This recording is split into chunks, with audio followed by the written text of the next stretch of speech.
Hello and welcome back to Assorted Beefs, where I talk about anything I went to that doesn't fit into niche tea for any particular reason. Yes, I am on the floor. It's just because it's floor time. I don't know. It feels good. Sorry for boobs. There. Talking about the CallMeKris Booktok review situation. Quick housekeeping up front.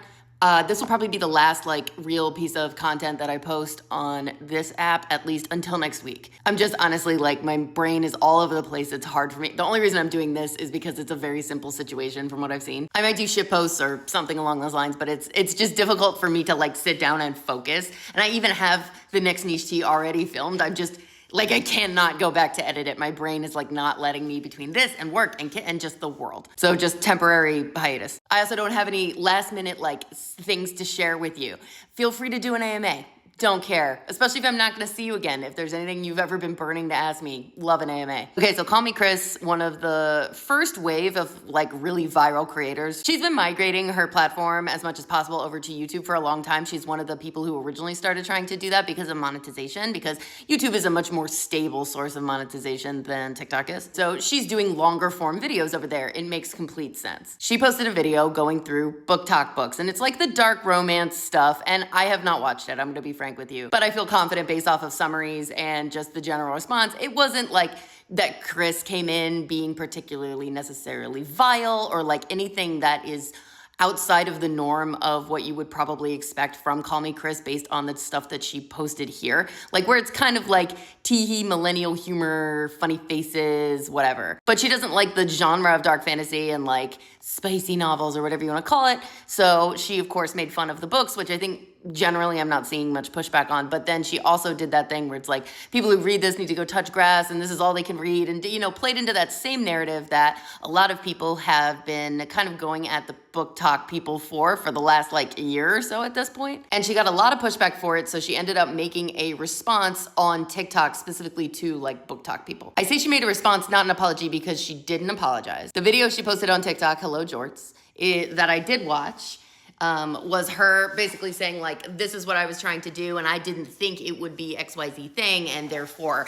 And so that had also, I think, a very mixed response. Pretty much down the lines of people who like Booktok and are part of Booktok being still upset with her and saying, hey, this isn't actually an answer to anything. And then people who never cared about Booktok being they're crazy, this doesn't matter, you're fine. Based on her response, there are a few things that seem to be happening from my perspective. One is that I don't think she understands why people are upset with her. Not actually. She says a number of things in the response video on TikTok that make me think this. It's things she didn't know that there were so many people who actually read this. She thought it was a really small genre of people. She says that she's never received this kind of hate on any of her YouTube videos to date, so this was very new for her. And she also makes a very specific point to talk about how when she first put it up, the initial response was really positive, and then it started to turn negative over time. These things all together make it sound to me like she thinks this is a good video with fine things to say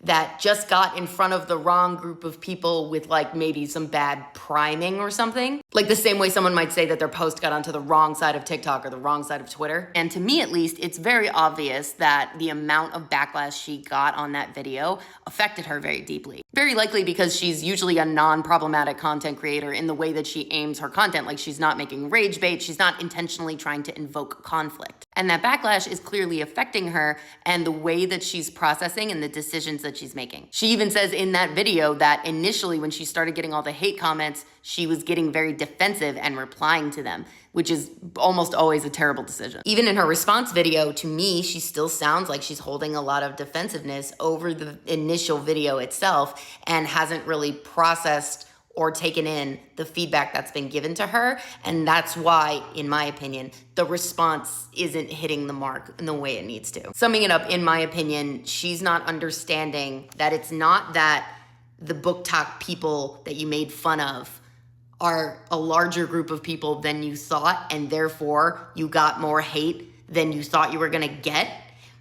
It's that you are treating a group of people who exist and just kind of want to do their own thing, and yes, kind of want to talk to each other, but because of that have started invading places where not everybody wants that content to be, and we need to navigate that together and whatever. There's been strife there, but at their core, Nobody's forcing anything on anybody, like, for the most part, without, you know, taking out some outliers. People just want to enjoy the things they enjoy and want to be able to talk about it with other people and have fun doing that. And you're shitting on that for no reason, purely because you don't like it yourself. Like, I get the impression she thinks this would be the same as her making a similar video about incels. Like, isn't this a group of people we're allowed to make fun of because they're harmful to others or bad in their own way? And I think because of her not liking that type of material, she's probably been so disconnected from everything that's been going on over the past year as far as the discourse goes on Booktok, that I don't think she's really taking in that, no, that's not the situation. It's mostly women who are just minding their own business and want to talk amongst themselves about the content that they like and want to be able to read.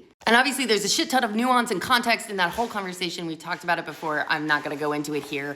Please know that I am aware of it. But suffice to say, I don't think she gets why this type of video coming from her specifically now was just like a coffin nail as far as that group of people is concerned. Like, the cringy millennial kind of girl, like, she's doing this really to us. Anyway, I don't think Kris is like a bad person or whatever. And also just generally, I would encourage all of us in 2025 and going forward to stop like hunting for like the one thing a person does wrong so that you can never engage with them again, because that's what we've decided. Like, we don't believe in rehabilitation. Like, I literally believe in that for criminals. So I have to believe in that for other people too. And I'm trying to be more intentional about applying that to the way I engage with other people online and in life. I do hope that she takes more time and sits with the feedback that she's been given, both on her initial video and on her follow-up video. And hopefully by doing that, she can widen her perspective a bit and improve her content.